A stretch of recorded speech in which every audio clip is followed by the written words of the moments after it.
welcome to another episode of Asexualized, my asexual life. This is a place to be fiction about asexuality, all things asexual, and I share my own asexual life journey in order to help you in yours. If you haven't heard of me before, I'm Sandra Bellamy, author of Asexuals Perspectives, founder of asexualise.com and founder of Asexualise Academy, which is the world's first online training centre and school for asexuals and asexuality. How are you doing? You have to excuse me, I have technical difficulties. I tried to do this video and then it froze, and I tried to record a video last and it froze and I had to do it again. And you'll notice there's a video missing from a couple of days ago, and that's because I deleted one of the videos that was crashing on me live, and I accidentally deleted another one besides it, so I do apologise for that if you were looking for the Black Panther and Avengers one.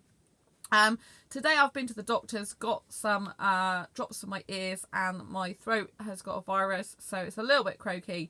But the new year is coming, so it's all going to be good. I'm going to be getting myself positively rehabilitated. Well, that means is I'm going to be putting loads of positive stuff in myself next year, more and more and more, to build back up all the stuff that I've been going through. Because my immune system's low because I've been going through grief, and I've had quite a lot of different things pile up on top of each other, and you know what it's like.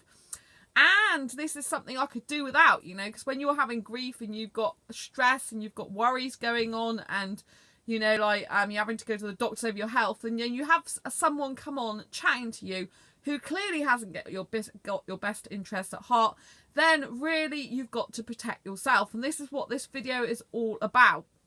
So something I haven't told you is, over a year ago now, there was a guy from a radio station, and he connected with me on LinkedIn. Now, the station is in London, and I think it's a community station, not one of the major ones. And he was interested in me. He was interested in interviewing me for radio, you know, for his station that he works at. And I thought, this is great, you know. And he was interested in my Asexual Perspectives book. So when you do publicity, you know, like when you do radio interviews, if you ever do any television interviews, things like that, sometimes you need to give them a copy of your book so they can read up about it before they interview you. I've got a redundancy book that I gave a copy to in the past for people who interviewed me to do that. So this particular guy wanted a copy of my Asexual Perspectives book. So I gave him a PDF copy of it, which I don't usually give out. But obviously with media appearances, radio, that type of thing, you really need to be doing that so they can prepare for the interview with you. And so obviously it's more publicity for the book, more publicity for asexuality. It's all good, really good stuff.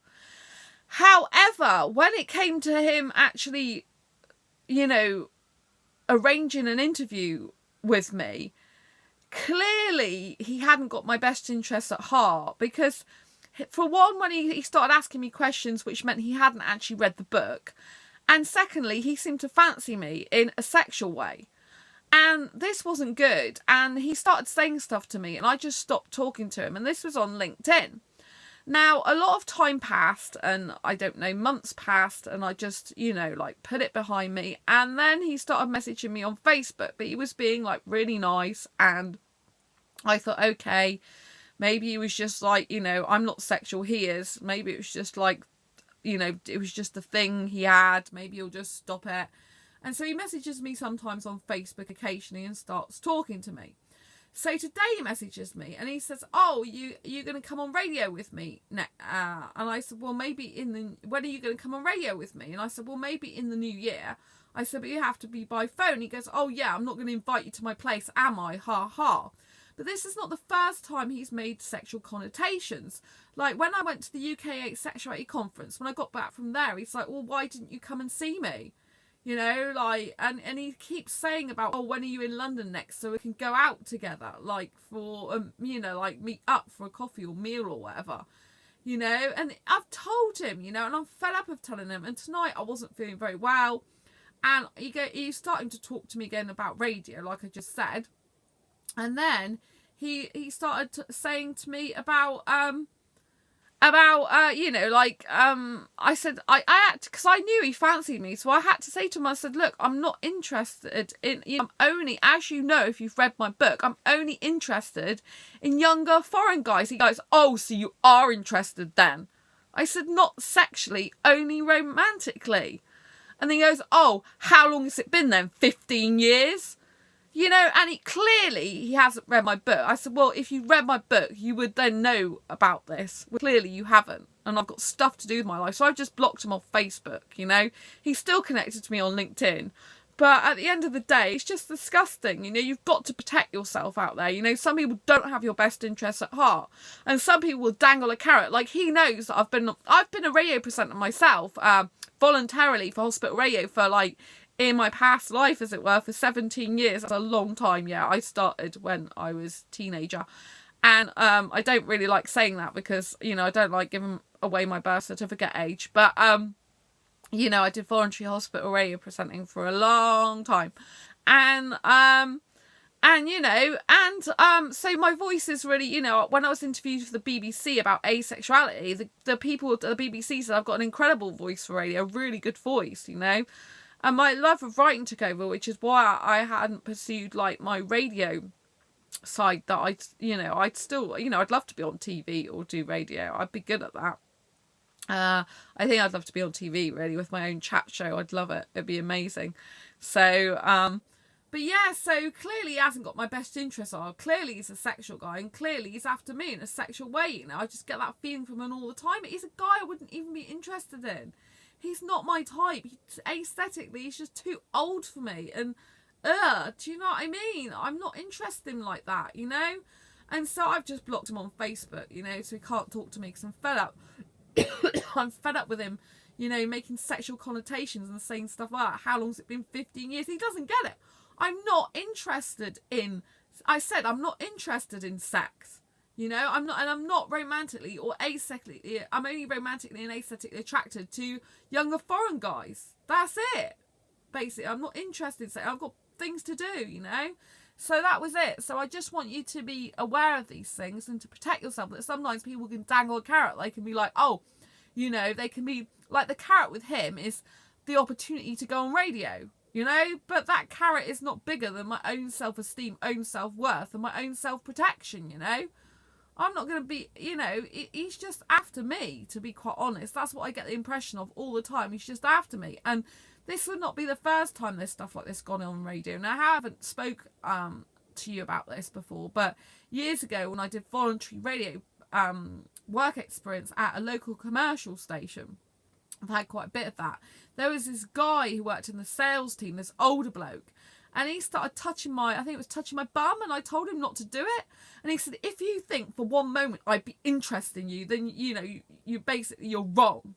You know, I'm not interested in someone like you. And I'm like, well, why touch my bum then? You know, and I told him to stop doing it. And he was much older than me. I mean, he was nearly twice my age, you know, birth certificate age. So, you know, he didn't like it. And shortly after that, my work experience ended. Surprise, surprise, because I told him not to do that to me.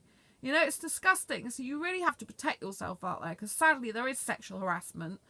And sadly there are people who do not understand asexuality and won't take no for an answer, you know. And you have to be firm with these people and cut them out of your life. And, you know, if they're dangling a stick in front of you, like, just walk away from the stick, you know. I'll block him on LinkedIn if I have to. But there's no reason for him to be messaging me on Facebook anyway if he's professional. Clearly he is not a professional. He hasn't read my book, you know. And that's the whole point of why he's meant to be interviewing me. You know, I know before he did actually admit he hadn't read my book. But clearly he hasn't read it now. I just think that's a waste of a copy of a book. And he's just lying to talk to me. You know, it's just disgusting. You know, he's like, I feel like he's some pervy guy who just can't accept the fact that I don't like sex. And I don't want it and I don't need it, you know. It's just, you know, why can't people just accept that? Not everyone in the world needs sex. There's plenty of people that don't have sex. There's people who by choice choose not to have sex. Those who abstain from it, they choose not to have it. You know, unlike asexuals who don't have a choice in the matter because they just don't feel that way usually. You know, there's people who abstain on purpose, you know, and don't have sex. There's people who are impotent and can't have it. There's people with disabilities and can't have it. There's plenty of people that don't have sex. You know, I don't miss sex at all. I haven't had it since 2011. I don't miss it at all, you know. I'm glad I don't have it anymore. It's just, you know, I'm not interested in it. So please, please protect yourself. And know there are a lot of kind people, a lot of loving people and accepting people out there. There's just a few morons that can't accept who you are, you know, and can't accept your sexual orientation. But don't let the, just block them out of your life and just ignore them. They're just being silly. It's ridiculous. They've got a sexual orientation. We've got a sexual orientation. They just need to accept it and stop being ridiculous. Anyway, I wanted to get that rant out the way because it's the end of 2018 and I want to start nice and fresh for 2019. So 2019 I think it's going to be an amazing year. I think I'm going to change a lot in 2019. I have to do business wise. I have to up my game in that respect. I have to learn lots of new skills. I've learned some new skills recently, but I've got to learn more and more about those new skills. I got to develop and grow myself a lot more. It's interesting times. I've had quite a few people that are interested in paid for courses with asexuality related topics that are in my asexual groups. So this is really good news. It's just absolutely fantastic. I'm really, really excited and happy for next year to come, 2019. I usually hate change.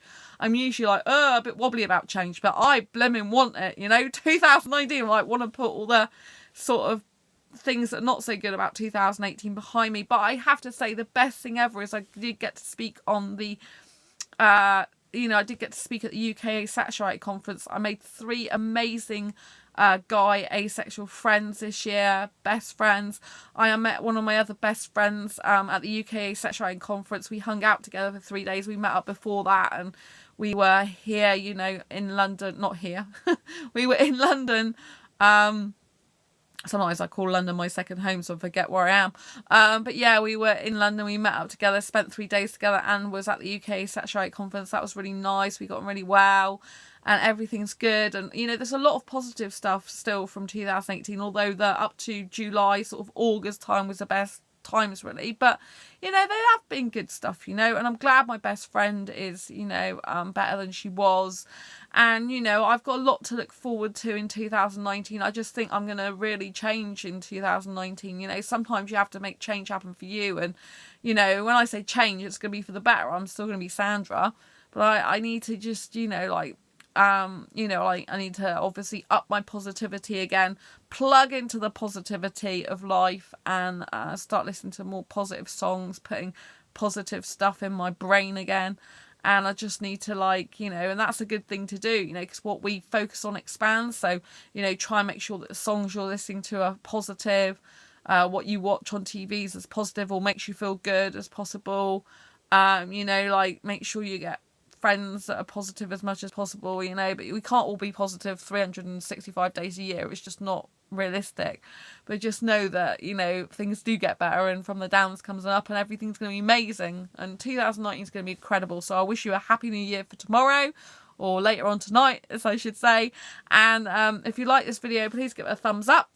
If you think someone may benefit from this video, please share it with your friends. I'd love to get some more subscribers before midnight tonight, before we cross over into the new year. I'd love to go to 400 subscribers, so please share it with your friends and anyone who may benefit. And I love you lots. Thank you so much for supporting me and this channel over 2018. If you want to make a donation, there is a PayPal button below to donate. If you'd like to make a donation, much appreciated. It doesn't have to be a regular payment. It could be a one-off if you want. Anything that really helps to keep this channel alive, keep me doing the videos, which I love doing for you guys. Anyway, give this video a thumbs up if you like it. Like I said, subscribe down below if you haven't already. Hit that great big bell icon to get notified of every time I go live like now or post a new video. And I will love you and see you in the new year. Take care. Bye. Lots of love.